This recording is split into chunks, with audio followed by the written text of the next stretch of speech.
오늘 우리가 읽은 느헤미야 12장이 바로 그런 장면입니다. 70년 동안 무너져 있던 도시였습니다. 예루살렘 성벽이 무너졌습니다.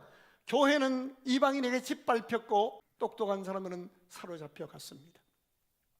그때 사람들이 말했습니다. 너희 하나님이 어디 있느냐? 너희는 끝났다. 우리가 암 진단 받으면 나 끝났다고 생각합니다. 부도 났다고 선언 받으면 파산 신고하면 나 끝났다고 생각합니다. 그런데 하나님은 그렇게 말씀하지 않았습니다. 아니야, 너는 다시 시작할 수 있어. 새로운 길이 있어. 하나님께서 끝났다고 생각하는 황폐해진 예루살렘 성에 믿음의 사람들을 보내시고 꿈을 꾸는 믿음의 사람들의 거룩한 꿈과 헌신을 통하여 무너졌던 예루살렘 성벽은 다시 완성되었습니다.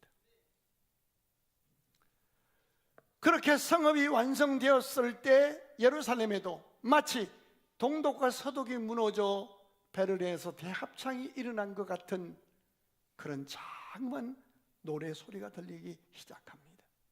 도시 전체가, 예루살렘 도시 전체가 찬양하는 감동적인 모습이 오늘 본문의 한 편의 영화처럼 소개되고 있습니다. 자, 본문을 한번 보실까요? 27절입니다. 시작.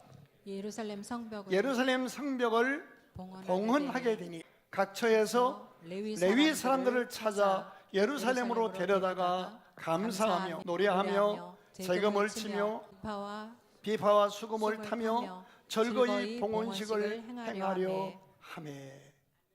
레위 사람들을 각처에서 찾아냈다. 이게 굉장히 중요합니다. 레위 사람들은 성전에서 봉사하며 먹고 사는 사람들이에요. 찬양 봉사자, 예배 담당자, 구역 담당자, 성경 공부하는 사람들, 이런 사람들이에요. 예루살렘 성이 함락되고 성전은 불타고 인재들이 포로로 잡혀가고 나니까 당연히 예루살렘 성전에서 헌신하며 살고 있던 레위 사람들은 예루살렘에 거주할 수가 없었던 거예요. 결국 먹고 살기 위해서 살 길을 찾아 도시를 떠났었던 거예요.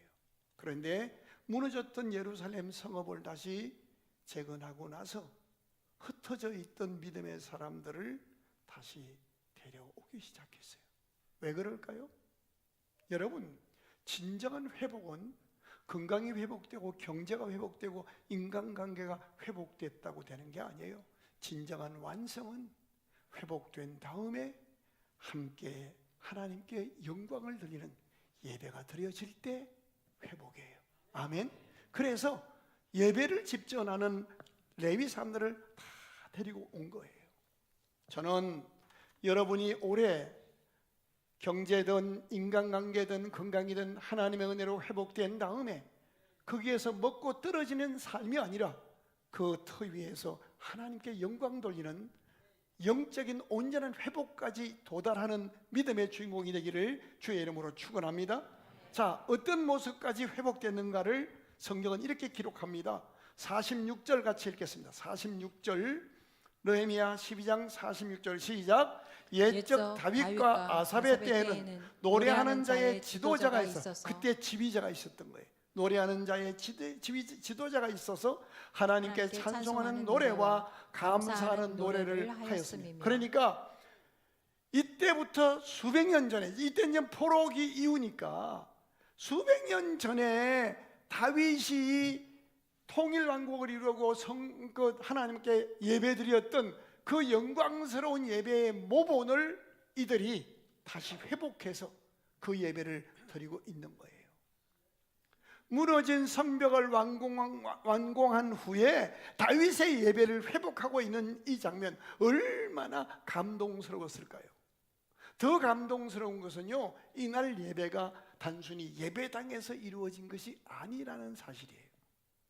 무너진 성벽을 재건한 다음에 그 성벽 위로 이스라엘 모든 백성들이, 예루살렘 모든 시민들이 서로 반대편에서 성벽 위로 몰려오는 거예요. 찬양을 부르면서. 자, 31절 한번 읽어보세요. 시작. 이에 내가 유다 방백들을 성벽 위에 오르게 하고 또 감사 찬송하는 자의 무리를 둘로 나누어서 성벽 위로 대오를 지어 가게 하였는데 한 무리는 오른쪽으로 가고, 또 나중에 읽어보면 한 무리는 왼쪽에서 두 대로 나누어서 가는데, 첫 번째 행렬은 36절이에요.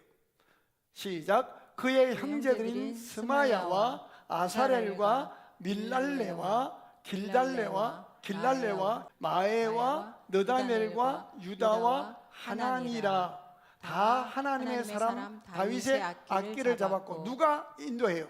학사에서 에스라 목사님이 앞장서서 찬양대를 이끌고 한쪽을 쫙 가는 거예요. 그런데 두 번째 행렬이 중요해요. 38절을 봐요. 시작. 감사 찬송하는 다른 무리는 왼쪽으로 행진하는데, 오른쪽에서 왼쪽으로 행진하는데, 나는 느헤미야를 말해요. 내가 백성의 절반과 더불어 그 뒤를 따라 성벽 위로 가서 화덕 망대 윗길로 성벽 넓은 곳에. 여기서 중요한 단어가 뭔가 하면, 아까 에스라는 앞장서서 이끌어 갔는데, 이쪽에서 가는 이 대열은 느헤미야가 백성들의 절반을 데리고 가는데 그 뒤를 따라가는 거예요. 참 성경이 무서워요. 평생을 성경을 연구하고 설교하는데 한 단어도 놓치기가 싫어요. 그때의 모습을 이렇게 정확히 기록하는 거예요. 느헤미야가 백성들의 뒤를 따라가는 거예요. 어느 정도 힘이 있어요.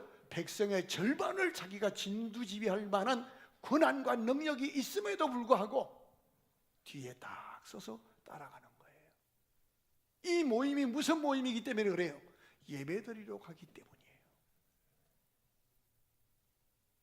에스겔서에 보면 그 백성의 왕이라고 할지라도 백성들과 함께 들어오고 함께 앉으며 함께 나갈지니라. 누구도 하나님 앞에 예배드리러 올라올 때는 특권의식 갖지 말고 스스로 자기 높이지 말고 백성들과 함께 앉고 함께 나가라는 거예요. 신앙생활에 왜 시험 듭니까? 자기를 스스로 높이는 것 때문이에요. 나는 새신자니까 대우받아야 하고, 나는 오래 믿었으니까 대우받아야 하고, 나는 장로니까 대접받아야 하고, 나는 목사니까 대접받아야 하고, 그리고 자기를 대접하지 않는 것에 시험 들어서 섭섭한 마음 때문에 은혜를 놓칠 수가 있는 거예요. 사단이 어떻게 시작돼요? 하나님을 찬양하던 그가 하나님처럼 높아지길 바라다가 타락하는 거잖아요. 느헤미야는요, 백성의 지도자입니다. 그 무너진 성벽을 재건하는데 헌신했던 탁월한 지대한 공이 있는 사람입니다. 그런데 이 지도자가 백성들을 절반을 이끌고 가면서도 그들을 뒤에 따라가는 모습이에요. 참 보기 좋은 겸손한 리더의 모습입니다. 이 두 행렬이 각기 서로 맞은편에서 성벽을 따라 행진하다가 어디서 만나요? 40절 보십시다. 시작. 이에 감사 찬송하는 두 무리가 어디서 했었어요? 하나님의 성전에서 만나요. 하나님의 성전에서 만나요.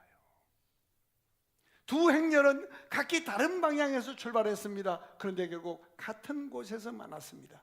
그곳이 하나님의 성전입니다. 우리 인생도 그렇습니다.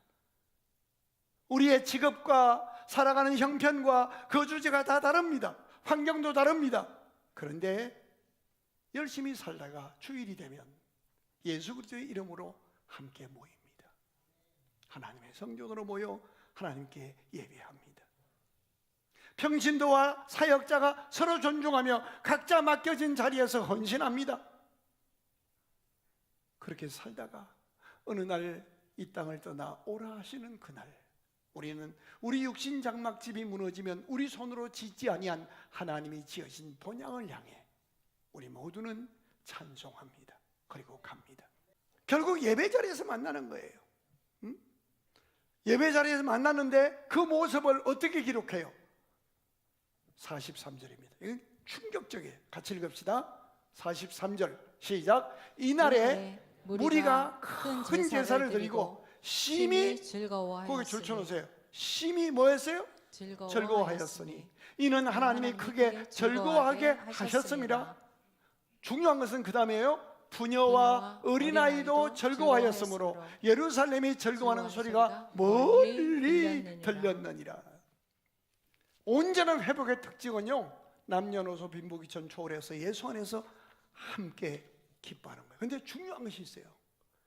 오늘 본문이 기록되는 당시의 역사를 조금만 이해하면 이날의 찬송이 얼마나 감격스러운 찬송인지를 알게 될 것이고, 그걸 이해해야 설교가 끝나는 거예요.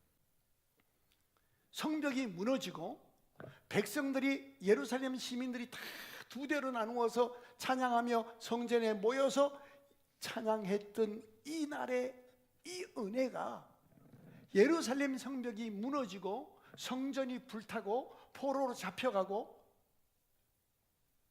그렇게 지나간 고통의 세월 141년 만에 성벽을 재건하고, 성전은 재건했는데 성벽은 재건 못했어요. 돌아와서 141년 만에 찬양을 드리는 거예요.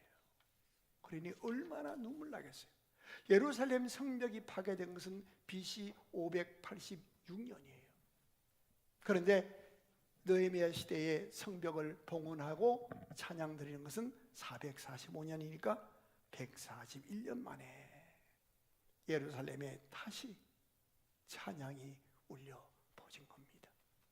때문에 이 장면은 단순한 봉헌식으로 보면 안 됩니다. 140년 동안 폐허의 도시였던 그 예루살렘, 무너졌던 공동체, 침묵했던 성읍에서 다시 찬양이 울려 퍼진 사건입니다. 예루살렘의 즐거움이 멀리 들렸다. 이것은 다시 회복된 소리요, 다시 부흥을 시작하는 선포입니다. 140년 동안 침묵했던 도시에서 다시 울려 퍼진 회복의 찬양입니다. 하나님의 약속을 반드시 지키시는 하나님이요, 하나님은 후손과 자녀를 위하여, 교회를 위하여 기도하는 한 사람의 눈물의 기도도 절대로 외면치 않으시고 하나님의 때에 반드시 응답하시는 살아계신 하나님이십니다. 할아버지 된 여러분의 눈물의 기도 140년 뒤에라도 응답해 주시리라 믿습니다. 주 예수를 믿으라, 그리하면 너와 내 집이 구원을 얻으리라. 믿으시면 아멘, 믿으시면 아멘. 포기하지 마십시오. 한 사람만 살아있으면 반드시 응답하십니다. 내가 헌신한 거, 나의 진심, 나의 억울함, 하나님 보고 계셔요. 그리고 때가 되면 반드시 회복시켜 주셔요. 여러분 가정에도 아버지와 할머니, 어머니가 다 화해하고 함께 기뻐 노래하는 날이 올 줄 믿으시고, 꿈을 안고 다시 일어나, 다시 시작해 하옵소서, 다시 회복해 하옵소서, 다시 부흥케 하옵소서 기도하고 일어나는 우리가 되기를 바랍니다. 그런데요, 이 하나님의 은혜는요, 그냥 은혜로 그렇게 됐다 아니에요. 이 사건을 기록하면서 1절부터 42절까지 계속 기록되는 게 희한하게 발음도 하기 힘든 사람 이름을 쭉 기록하는 거예요. 왜 그런 거예요? 하나님이 140년 만에라도 회복시켜 주시는 것은 포기하지 않고 자기 자리에서 기도하며 하나님의 약속 붙들고 헌신한 섬긴 사람들이 있었기에 하나님의 부흥이 허락되었다는 것을 우리에게 알려주시는 거예요. 여기 기록된 사람들의 이름은요, 대단한 사람들만 있는 거 아니에요. 그들이 한 일은 아무것도 아닌 아주 지극히 작은 일이 있어요. 꽹가리 한 번 친 거, 돌짝 하나 단 거, 이걸 다 세세히 기억하시고 기록해 하신 거예요. 성경은 왜 이런 사람들의 이름을 기록해요? 말라기서 3장 16절 같이 보고 말씀을 마칩니다. 시작. 그때 여호와를 경외하는 자들이 피차에 말하며, 예수 믿는 사람들이 자기들끼리 하는 말도 하나님이 들으셔요. 분명히 들으시고, 여호와를 경외하는 자와 그 이름을 존중히 여기는 자를 위하여 여호와 앞에 있는 무슨 책에? 기념책에. 그래서 예수 믿는 사람은 함부로 말하면 안 돼요. 우리끼리 하는 말도 그 말이 덕스럽고 서로 존중하는 말들은 하나님이 기억하셨다가 말 한마디 한 것도 하나님의 기념책에 기록해 하신 하나님이십니다. 열심히 일하면서 말로 까부는 올리지 마세요. 헌신 희생해놓고 말로 다 불살라버리지 마세요. 하나님은 기억하십니다. 세상은 성공한 사람을 기억합니다. 그러나 하나님은 끝까지 꿈을 꾸며 포기하지 않고 헌신한 사람을 기억하십니다. 예루살렘 성벽은 느헤미야 혼자 세운 거 아닙니다. 행정 지도자 느헤미야 총독과 영적 지도자 에스라의 감독과 헌신과 수많은 믿음의 사람들이 각기 자기 자리에서 포기하지 않고 섬긴 사람들의 눈물과 땀을 기억하셨다가 141년 만에 감사하는 노래, 찬양하는 노래로 온 도시에 감격으로 울려 퍼지게 하셨습니다.